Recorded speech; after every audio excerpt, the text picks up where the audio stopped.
ಇಂದು ಕಲಬುರಗಿ ತಾಲೂಕಿನ ಕೇರಿ-ಬೊಸಗ ಜನವಸತಿ ಪ್ರದೇಶ ಹಾಗೂ ಅವರಾದ ಬಿ ಗ್ರಾಮಗಳಲ್ಲಿ ಮುಂಗಾರು ಮಳೆ ಕೊರತೆಯಿಂದ ಬೆಳೆ ಹಾನಿಯಾದ ಪ್ರದೇಶಗಳಿಗೆ ಭೇಟಿ ನೀಡಿ ಪರಿಶೀಲನೆ ನಡೆಸಿದೆ.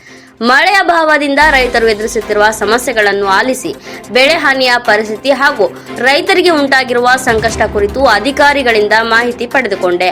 ರೈತರ ಸಂಕಷ್ಟಕ್ಕೆ ಸರ್ಕಾರ ಸ್ಪಂದಿಸಲಿದೆ. ಬೆಳೆ ಹಾನಿಯ ಸಮಗ್ರ ಪರಿಶೀಲನೆ ನಡೆಸಿ ಅರ್ಹ ರೈತರಿಗೆ ಸರ್ಕಾರದ ನಿಯಮಾನುಸಾರ ಅಗತ್ಯ ನೆರವು ಹಾಗೂ ಪರಿಹಾರ ಒದಗಿಸುವ ನಿಟ್ಟಿನಲ್ಲಿ ಕ್ರಮ ಕೈಗೊಳ್ಳಲಾಗುವುದು. ಅನ್ನದಾತರ ಸಂಕಷ್ಟದ ಸಂದರ್ಭದಲ್ಲಿ ಅವರಿಗೆ ಬೆಂಬಲವಾಗಿ ನಿಲ್ಲುವುದು ಗ್ಯಾರಂಟಿ ಸರ್ಕಾರದ ಪ್ರಮುಖ ಆದ್ಯತೆಯಾಗಿದೆ.